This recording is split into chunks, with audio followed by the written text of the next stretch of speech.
2.0.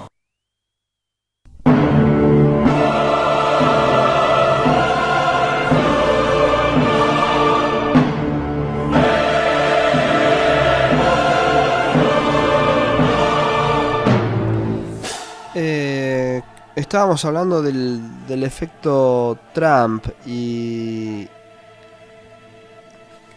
yo creo sinceramente que cuando este gobierno está fracasando, termina todo en un fracaso. No sé cuánto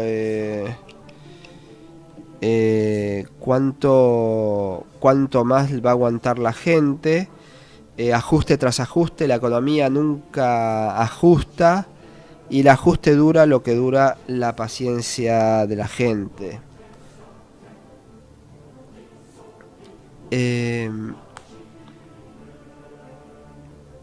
Se viene esta apertura económica. Donald Trump anunció que sale del NAFTA.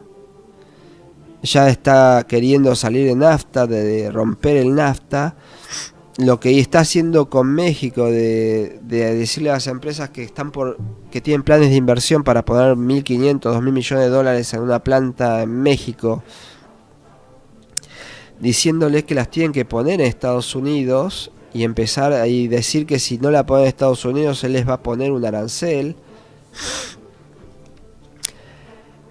Trump anunció que el Tratado de Libre Comercio con Europa se cae. También Trump anunció que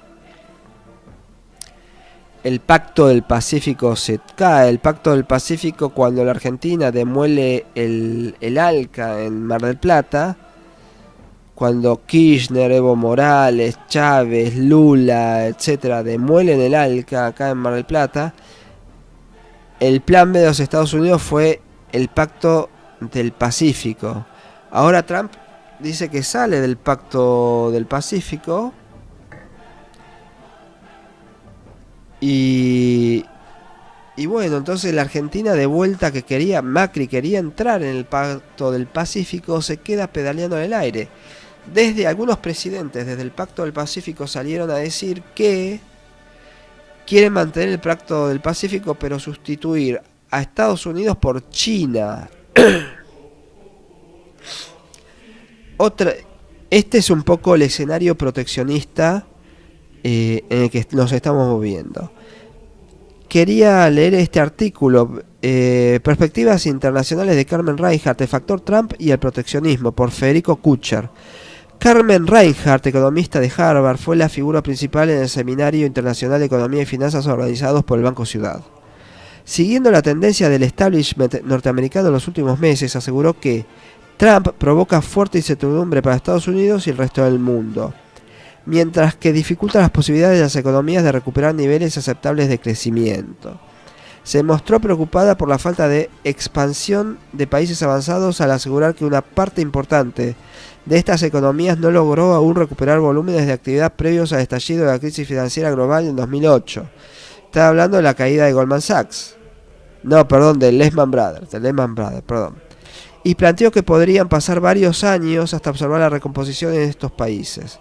Dijo que en el mundo no está en condiciones de tolerar un aumento acelerado de la tasa de interés. Acá vamos de vuelta. Donald Trump, ¿qué está haciendo? A China le pone un arancel de 25%.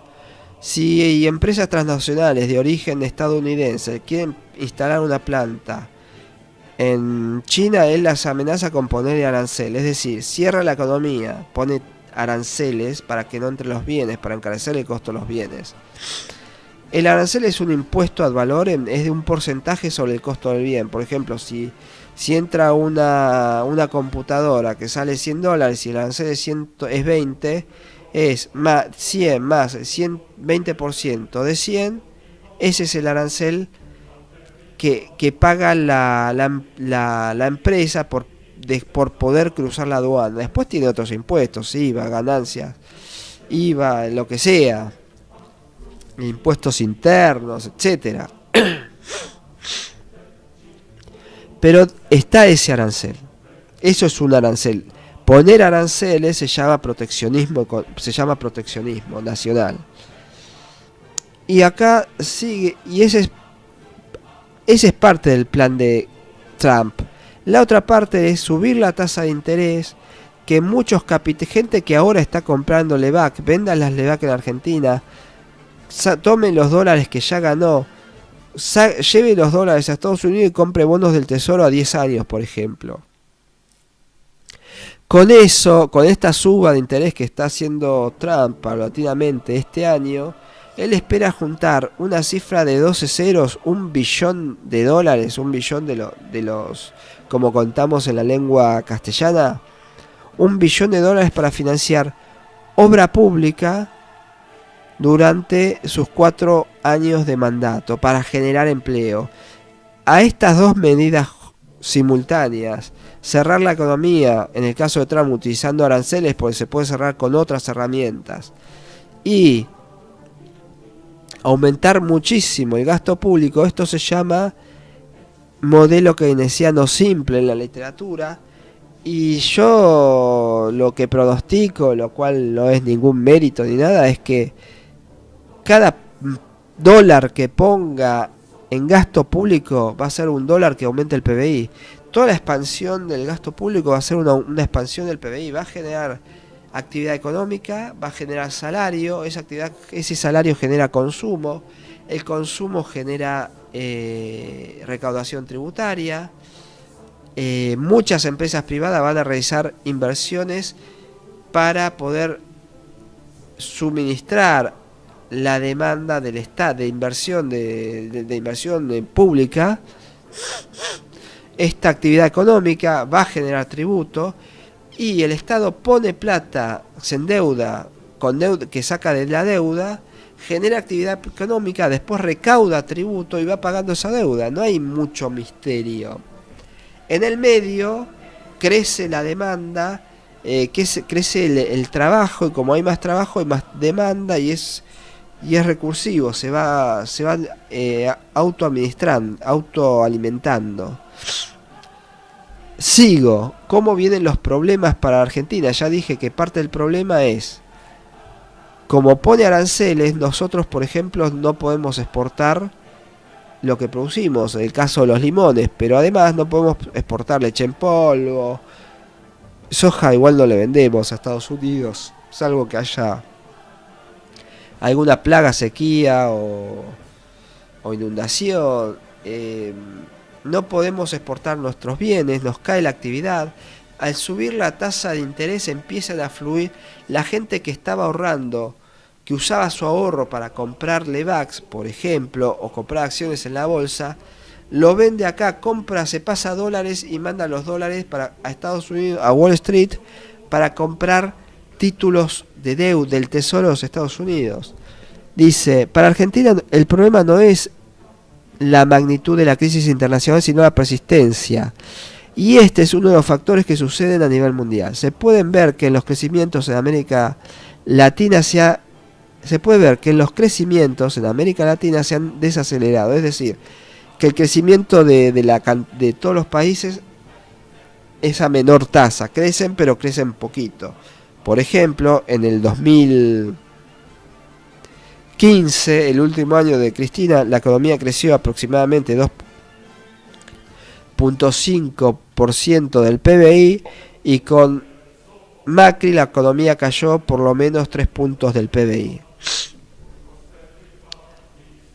Para Argentina el problema no es la magnitud de la crisis internacional, sino la persistencia, y este es uno de los factores que suceden a nivel mundial. Se pueden ver que los crecimientos en América Latina se han desacelerado, mientras que salir de las peores crisis financieras del siglo pasado llevaba a los países centrales un máximo de 8 años, con una media de 6 años.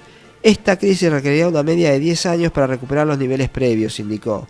Apuntó además que en el corto plazo no aparece para la Argentina un ciclo positivo de entrada de capitales ni de crecimiento del precio de las materias primas. Otro problema es, como él pone la tasa de interés alta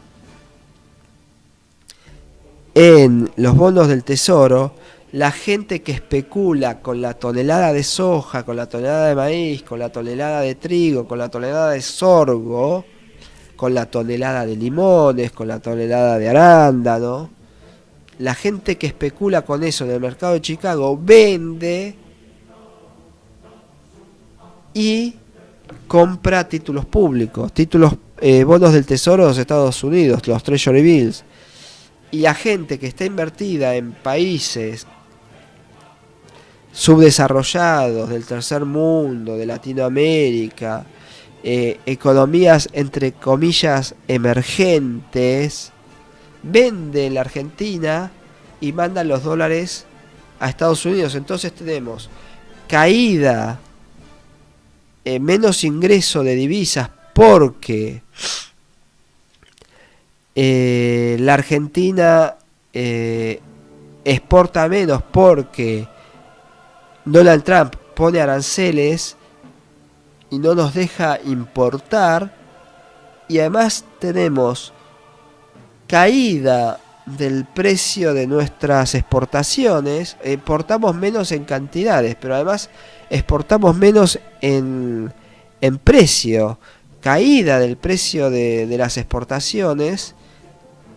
Y vuelven a entrar, o sea, volvemos lo menos que exportamos, lo exportamos a menor precio, entonces son menos dólares que entran de vuelta, pero además tenemos una deuda externa creciente, porque cuando Estados Unidos sube la tasa de interés, la Argentina tiene que subir mucho más la tasa de interés si quiere colocar deuda externa, y tenemos tenemos menor ingreso de dólares por exportaciones y mayor salida de dólares por deuda externa.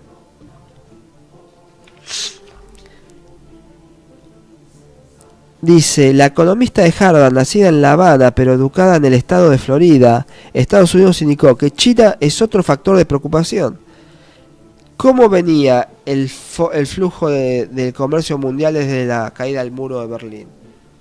América Latina, el Caribe, África subsahariana producen las materias primas, las exportan al sudeste asiático, desde la India hasta Corea del Sur. En esos países se producen partes, insumos, commodities industriales, partes, piezas, equipos, y todo eso se exporta a China. China ensambla todo eso. China, por ejemplo, a ver si se entiende, nosotros producimos hierro a granel y lo exportamos a un país del sudeste asiático, por ejemplo Indonesia. Indonesia en ese produce la chapa, el laminado, y después con esa chapa se exporta a China, y en China se fabrica el auto, y así con 2.200, 2.500 autopartes. China importa 2.000, 2.500 autopartes, las ensambla, produce el auto y exporta el auto. ¿A dónde? Al NAFTA, al Commonwealth, a la Unión Europea, etc. Entonces cuando China crece menos, China importa menos partes y menos piezas del sudeste asiático, del resto del sudeste asiático. El resto del sudeste asiático deja de importar materias primas a nosotros, cae la demanda, y vuelve a caer la demanda. Entonces cae la demanda hay tres canales que generan caída de demanda de nuestras exportaciones. Uno, el proteccionismo, como por ejemplo Donald Trump, que no nos deja entrar limones. Entonces, si vos produjiste limones para vender a Estados Unidos y no los podés vender, los tenés que regalar en Argentina, porque ¿qué vas a hacer? Perdido por perdido, aunque sea, los haces guita y recuperás los costos, pero además dejan de entrarle dólares a la Argentina. Después tenés que el precio de los limones cae. ¿Por qué? Porque la tonelada de limón, el precio de la tonelada de limón cae en el mercado de Chicago, porque una parte del ahorro que se usa para especular en el mercado de Chicago se pasa a especular a Wall Street comprando títulos públicos, porque Trump sube la tasa de interés. Entonces te vuelve a bajar el precio de los limones. Pero después, como está, la Argentina forma parte de un flujo comercial que produce limones y se lo vende a China, o se los vende al sudeste asiático, además de Estados Unidos, como en el sudeste asiático, China, que es el motorcito, cae la tasa de crecimiento, crece menos, compra menos, importa menos, como China importa menos, los países del sudeste asiático exportan menos, como los países del sudeste asiático exportan menos, tienen que importar menos. Entonces vuelve a caer el precio nuestro de los limones. Por esos tres efectos que se suman, se agregan los tres efectos, se suman, se potencian. Y nosotros los pagamos con menos ventas en el extranjero, menos exportaciones, menos dólares, y lo pagamos con menos actividad económica porque hay gente que queda en la calle. Si el año que viene ya sabés que producís menos. Y acá dice, la economista de Harvard, vuelvo a cerrar esto, la economista de Harvard, nacida en La Habana, pero educada en el estado de Florida, Estados Unidos, indicó que China es otro foco preocupante. Los riesgos para los países emergentes, incluida la Argentina, no solamente van a venir de los Estados Unidos directamente, sino también indirectamente de lo que suceda con China. El gigante asiático es fuente de inquietud, no solamente porque atraviesa desaceleración, sino porque esto ha traído consecuencias a los precios de los commodities, apuntó. Crecer dependiendo de exportaciones sería cuestionable. Lo que plantea el gobierno de que van a crecer abriendo la economía, esta chica, Carmen Reinhardt, está diciendo que lo ve difícil, la ve dudosa. Los Estados Unidos, con el liderazgo de Trump, están alentando el proteccionismo, cerró Reinhardt. Y esto es otro de los mecanismos, como va a ser muy difícil que este año la economía crezca, y el año que viene y el que le sigue. Entonces vamos a ver cuánto tienen que dibujar en el INDEC para decir crecimiento. Vamos a un corte musical, señor operador, y volvemos.